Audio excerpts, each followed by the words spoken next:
Hypnose et santé, le podcast d'Emergence. Aujourd'hui, le docteur Claude Virault vous invite à découvrir comment pratiquer l'hypnose, notamment avec une technique que l'on peut qualifier d'universelle, le lieu agréable. Voilà, alors on a parlé de la manière dont on peut comprendre l'hypnose. Vous nous avez expliqué que l'hypnose est en fait activer ou réactiver les fonctions dynamiques de la conscience. Alors comment est-ce qu'on procède ? Ouais. D'abord, dans notre vie, à chacun d'entre nous, nous pouvons être troublés, perturbés par des événements, un événement professionnel, un événement familial, une tension qui vient dans une relation, une déception, une inquiétude par rapport à quelqu'un qui est malade. Enfin, beaucoup de choses peuvent nous arriver au quotidien qui vont faire que, des sensations pénibles vont se développer dans notre mental. On va imaginer un futur sombre. On va regretter quelque chose qu'on a vécu dans le passé. On va avoir du mal à respirer. On va avoir un trouble du sommeil. C'est-à-dire que notre monde intérieur, mentalement et physiquement, est perturbé.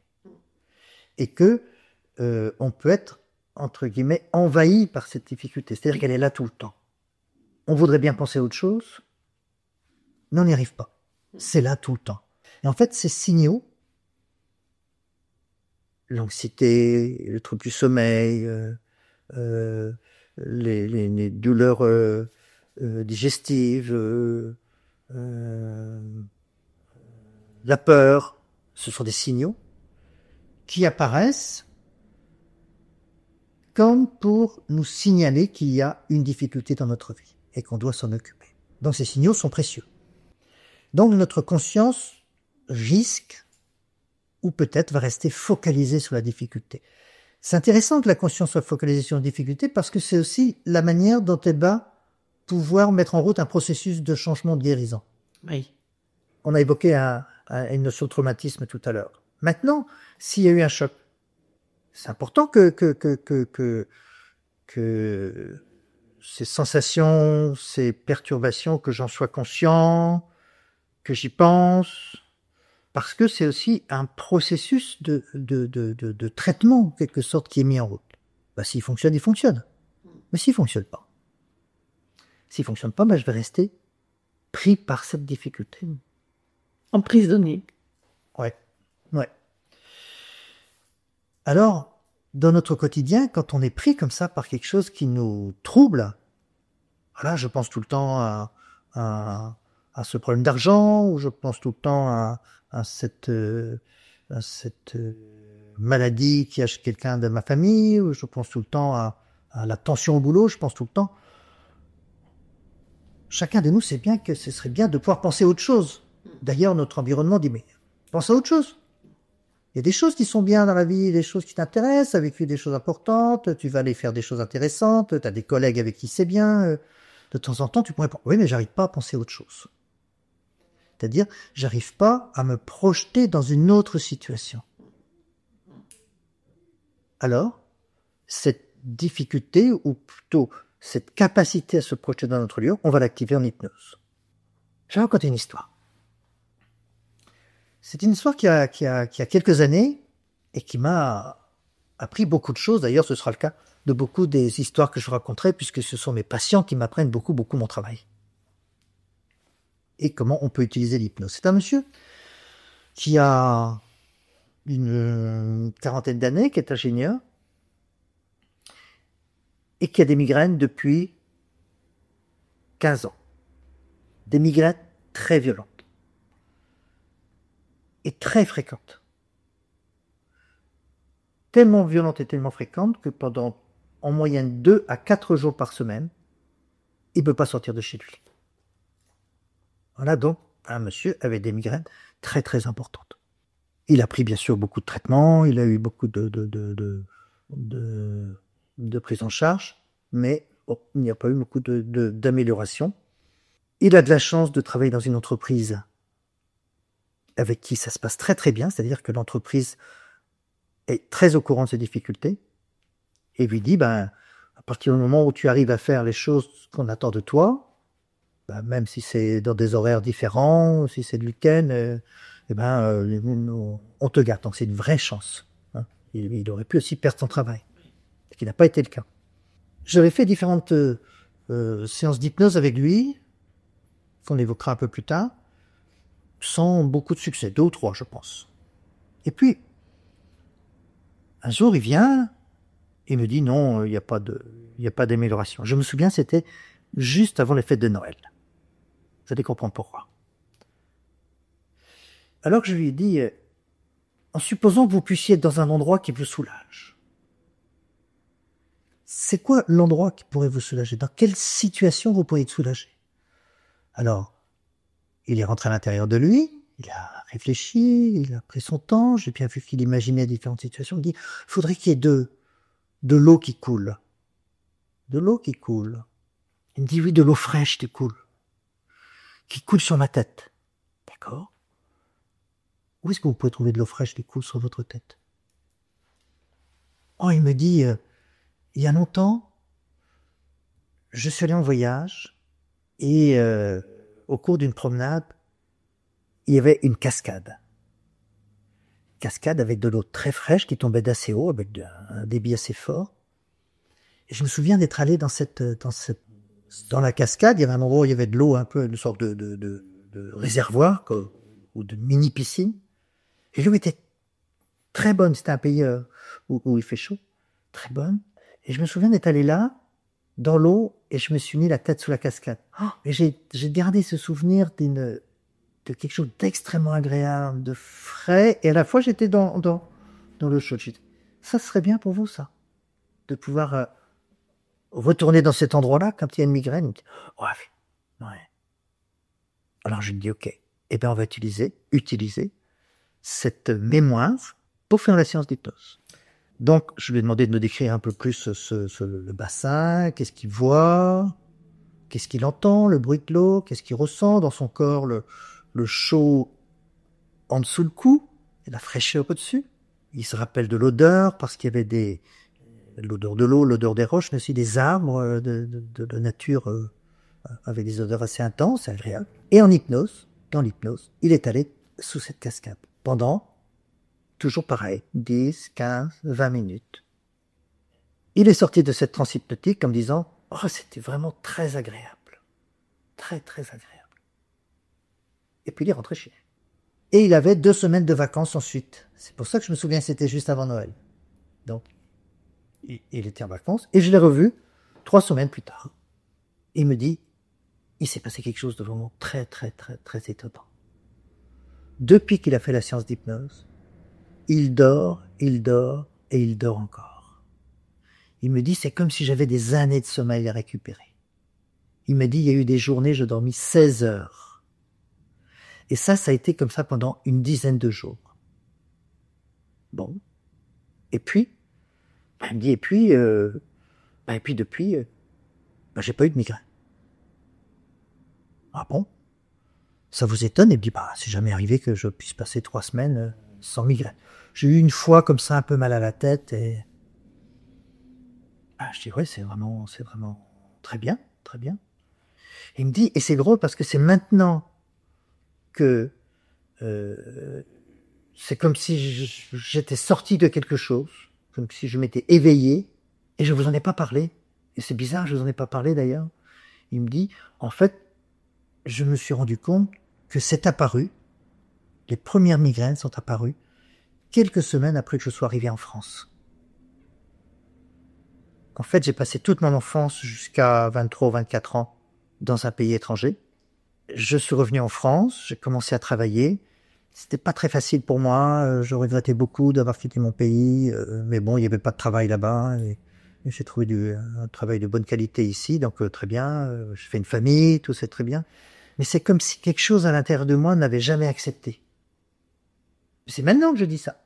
Et comme si, je sais pas, comme si maintenant, je pouvais voir à quel point ça a été une chance pour moi, à quel point c'était formidable, à quel point j'ai de la chance, et que, comme s'il y avait quelque chose qui était parti, comme si j'étais soulagé. Bon, Et puis je lui dis, on se reverra dans quelques semaines pour savoir où en sont vos migraines.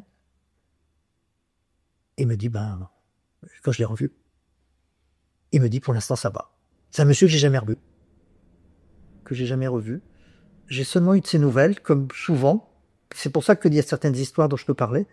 J'ai eu de ses nouvelles par le médecin qui le connaissait bien, qui un jour on s'est rencontrés, on a discuté, il m'a dit, tiens, le monsieur là, qui avait des migraines, c'est vraiment super parce qu'il va beaucoup mieux. Tout ça avec une technique de se mettre dans une situation agréable pendant un certain temps. Parce qu'il connaissait cette situation, il y pensait de temps en temps. Mais c'était pas suffisant. C'était pas suffisamment intense, suffisamment prolongé, suffisamment conséquent pour que ça mette en route, pour que ça réactive ce processus de conscience qui permet de penser à des choses différentes. C'est comme s'il était pris depuis 15 ans dans un, on a déjà parlé de bulle pour la transe. C'est comme s'il avait vécu une transe pendant 15 ans et qu'il a pu en sortir. Et comme si, à la suite de ce traitement d'hypnose, il avait reconstitué, reconnecté les deux périodes de sa vie. C'est ça, reconnecter. Ouais, absolument. Comme s'il y avait eu une sorte de rupture et qui était restée là depuis longtemps. Et les migraines venaient signaler ça, mais le signal n'a pas permis de faire changer les choses. Elle a raison durer, et il est rentré dans un cycle infernal de douleur, et puis aussi très vite, bien sûr, d'épuisement, de fatigue, de peur, de doute, et de prendre des traitements qui ont aussi des effets importants. Il était dans un cercle vicieux depuis tout ce temps-là. Et en fait, il a pu sortir de ce cercle vicieux par cette méthode. C'est une méthode c'est la première méthode que nous enseignons. Se projeter dans une expérience agréable. Ça peut être un lieu et ça peut être une activité. Donc c'est la première méthode qu'on apprend parce que c'est une fonction très très très essentielle de notre conscience de pouvoir, en quelque sorte, par le mental, sortir d'une situation pour aller chercher des ressources ailleurs ou pour retrouver des ressources ailleurs. Et lui, il a retrouvé des ressources de calme, il a retrouvé des ressources de confort dans son corps, ce qui n'existait jamais. Il était jamais bien physiquement. Et là, il est sorti de cette transe et il était bien physiquement, ce qui était nouveau dans cette période de sa vie. Mais il avait connu ça bien avant, à d'autres moments de sa vie, avant ces périodes de migraine. Mais c'est une technique qui va être utilisée avec beaucoup de types de troubles. C'est ce qu'on appelle une méthode non spécifique. On verra plus tard qu'il y a des méthodes qu'on va utiliser de manière très précise parce qu'il y a tel type de trouble, on va utiliser tel type de technique. Celle-ci, on va pouvoir s'en servir avec quelqu'un qui a des douleurs, là, comme vous voyez ce monsieur. On va pouvoir utiliser cette technique-là avec quelqu'un qui a de la dépression. Donc ça fait partie des méthodes non spécifiques. Ouais, non spécifiques parce qu'on peut l'utiliser. Vous voyez, là, tout à l'heure, on avait un patient avec de la migraine, mais ça pourrait être quelqu'un qui a des troubles du sommeil, quelqu'un qui a une peur, quelqu'un qui a eu un choc. Donc, on va l'utiliser de manière très large. Et puis, c'est une méthode qui a beaucoup d'avantages aussi parce qu'elle est assez facile à reproduire après en auto-hypnose. Alors, on n'a pas mis d'un lieu agréable. Voilà, aller dans un bassin où il y a une cascade, trouver des odeurs d'oranger. Et beaucoup de gens, ils vont choisir comme ça, dans leurs expériences de vie, des lieux agréables. Quelquefois, c'est juste dans leur jardin qu'on prend le sommeil. Ou bien ils vont retrouver un lieu agréable dans une autre époque de leur vie, on l'a vu tout à l'heure. Mais ça va être aussi une expérience agréable, par exemple, un dîner entre amis, un anniversaire, un voyage. Je me souviens d'une jeune femme, elle était très fermée, très verrouillée. Elle était tellement verrouillée que parfois je n'entendais même pas ce qu'elle me disait. Tellement sa voix était faible quand elle parlait. Et Vraiment, elle était très sombre, très crispée, très tendue, très. Elle disait que c'était comme ça depuis son enfance. Qu'elle avait toujours été comme ça. Et la séance qui en fait a le plus aidé, c'est exactement ce type de séance. Le jour où je lui ai demandé, mais si vous pouviez être ailleurs, vous seriez où?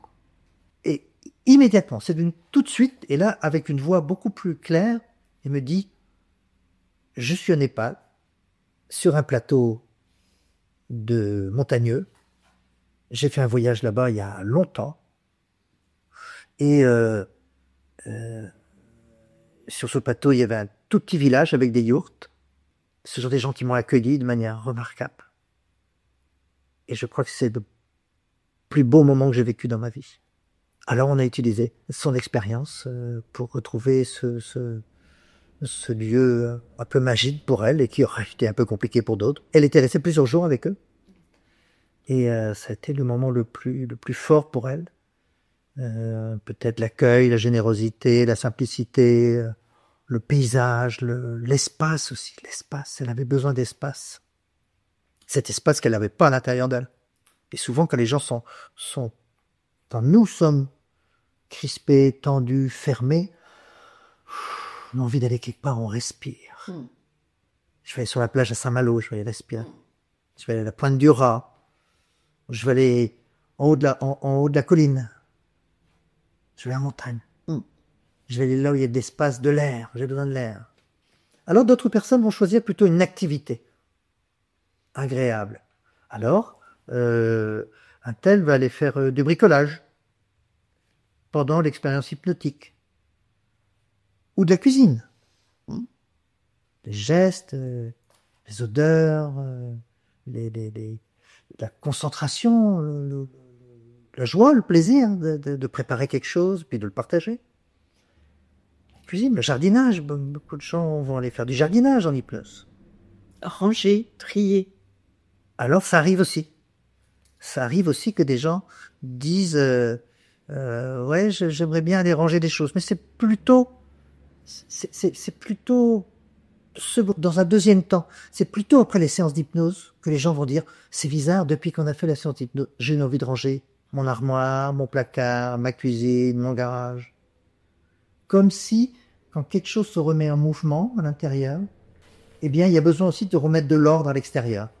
Et inversement, si vous regardez bien, des périodes de votre vie où vous avez eu envie de faire des rangements importants, je dis, pas le rangement quotidien, mais des rangements importants, eh ben, ce sont souvent des périodes qui ont été des périodes de changement.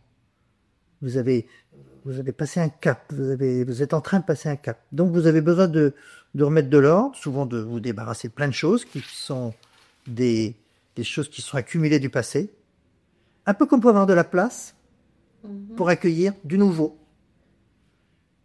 Et tant et si bien que je vous ai dit quelquefois, j'invite des gens à faire des choses pour accompagner le processus du soin. Et ben, une des prescriptions que je peux faire à des gens, c'est de faire du rangement. Par exemple, je vais leur dire, c'est quoi l'endroit de votre cuisine qui aurait besoin d'être rangé? Oh, toute la cuisine. Oh, toute la cuisine, ça fait beaucoup, ça. Bon, alors, juste tous les placards. Non, c'est plus beaucoup. Ben, les tiroirs. Ouais, mais lequel tiroir est le plus... Bon, ben, c'est les tiroirs avec les couverts. Hein. Je crois que j'ai découvert, il y en a un couteau d'ici, une fourchette de là, ça fait 25 ans que ça s'accumule, il y a des bouchons, il y a des couteaux qui marchent plus, il y a des... Alors, ben, on vient de faire cette séance d'hypnose, maintenant je vais vous inviter, quand vous allez rentrer chez vous, à ranger un tiroir. Juste ce tiroir-là. Est-ce que ça va être possible pour vous? Oh oui, je peux ranger un tiroir, ouais. Mais bien sûr, quand la personne aura rangé un tiroir, elle aura envie de ranger le deuxième. Et peut-être le troisième. Donc ça peut mettre en route aussi un processus de changement. Donc des activités. Alors d'autres types d'activités vont être aussi volontiers choisies. Ce sont des activités sportives. Alors, beaucoup de gens qui aiment bien courir, par exemple. Les gens qui aiment bien courir, ce sont des gens qui se mettent en transe quand ils courent. En fait, les gens choisissent dans ces expériences ou dans ces lieux agréables, des moments de leur vie où ils vivent des transes spontanées positives. Ceux qui aiment courir, ceux qui aiment nager, ceux qui aiment faire de la musculation, celui qui aime faire de l'alpinisme. Vous voyez, des choses plus dynamiques, plus corporelles, plus physiques. Mais les gens qui vont choisir ça, ce sont aussi des gens qui, dans ces moments-là, sont très concentrés, sont très... et se mettent un peu à l'écart du monde. Oui. Je vais encore vous dire que si c'est un peu dans une bulle par rapport à tout ce qui existe dans les autres moments de leur vie. Et là, eh bien, ils sont en quelque sorte en contact avec eux-mêmes, avec leurs valeurs, avec leur vie, avec leurs émotions, avec leurs forces, pour apprendre, pour aller plus loin, pour se dépasser. Et donc souvent les thèmes physiques, ça va être des thèmes d'activité sportive. Et vous voyez, le seul point commun qu'on va chercher dans cette technique, c'est que ce soit quelque chose d'agréable. Bien sûr, je ne vais pas demander à quelqu'un, est-ce que vous pouvez choisir un moment de votre vie où vous êtes en transe spontanée ou positive, ce serait trop compliqué. Oui. Mais un moment qui est important pour vous, qui est agréable, dans lequel vous vous êtes senti bien. Et les gens choisissent alors, à ce moment-là, des moments que nous, maintenant, on peut qualifier tous les deux, puisqu'on comprend mieux les choses, de transe agréable. C'est une technique qu'on va pouvoir améliorer, et comme souvent, en impliquant plus l'organisme, le corps. Puisqu'ici, au départ, cette technique, c'est une technique mentale. Je m'imagine ailleurs. Et elle a beaucoup de vertus, et je l'ai utilisée sous cette forme pendant très très longtemps. Et puis depuis quelques années, j'ai fait un mix avec une technique corporelle que j'utilisais aussi, qui est une technique de respiration. La respiration, c'est le mouvement du corps qui est le plus facilement perceptible. Bon, on pourrait dire que c'est aussi le mouvement, les gestes et la marche, par exemple, mais vous êtes assise chez vous dans votre fauteuil ou dans votre lit, si votre corps est immobile, vous pouvez percevoir le mouvement de votre respiration. C'est plus compliqué de percevoir le mouvement de votre cœur, ça dépend des gens, ou le mouvement de votre tube digestif, vous savez qu'il bouge tout le temps, ou le mouvement des liquides dans votre corps, puisqu'il y a toujours il y a comme des rivières à l'intérieur de l'organisme, mais on ne les perçoit pas. Donc il y a des mouvements. D'ailleurs, et j'aime beaucoup cette phrase que j'avais trouvée dans un musée Léonard de Vinci, je crois que c'est à Blois, et en entrant dans le musée, je vois encore cette plaque accrochée dans un escalier, c'était marqué « Le mouvement, c'est la vie ». Léonard de Vinci. Et voilà une phrase qui m'a porté depuis 20 ans. Le mouvement, c'est la vie. Le mouvement. Ben oui. Les choses qui sont mortes, eh ben, elles sont figées et elles s'arrêtent. Le cœur s'arrête de battre, la respiration s'arrête de bouger. Donc, quand il y a du mouvement, il y a de la vie. Ce qui fait que beaucoup de modèles, hein, de soins invitent les gens à s'intéresser à la respiration. Inviter quelqu'un à s'intéresser à la respiration, c'est inviter quelqu'un à s'intéresser au mouvement. Et c'est implicitement permettre à quelqu'un de recontacter même le flux de la vie à l'intérieur de lui. Donc c'est extrêmement important de s'intéresser à la respiration. Et au mouvement. Et au mouvement. Beaucoup des gens qui sont en souffrance se figent. Je suis tétanisé par la peur.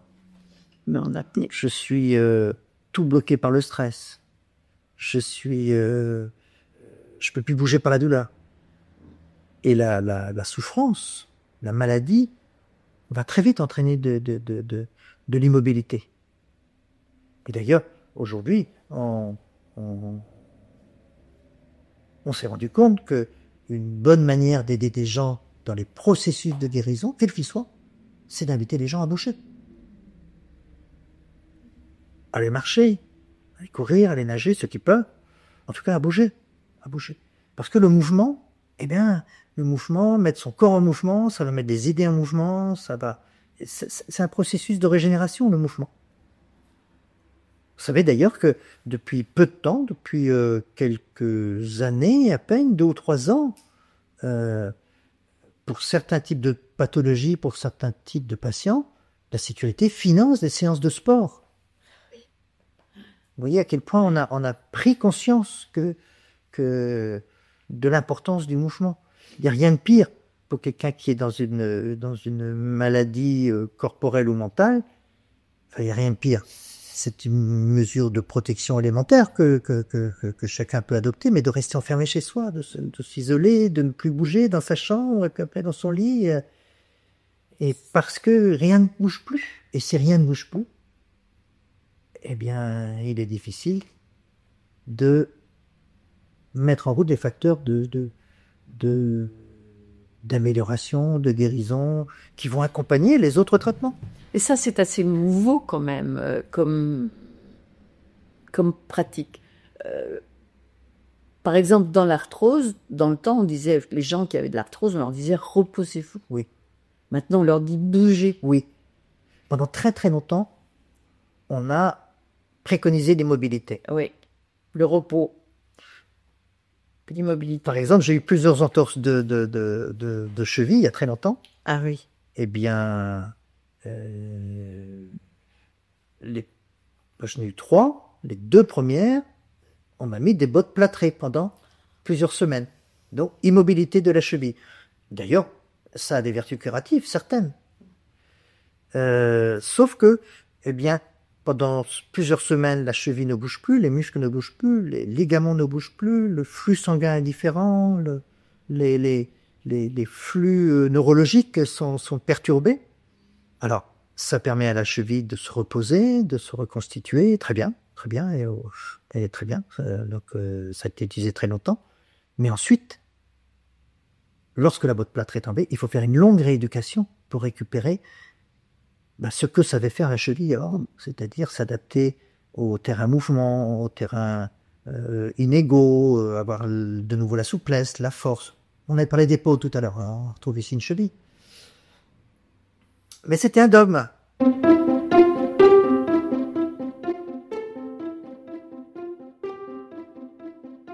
Le podcast Hypnose et Santé est une création Émergence. Pour toute question, nous serons heureux de vous accueillir sur hypnoseaupluriel.com.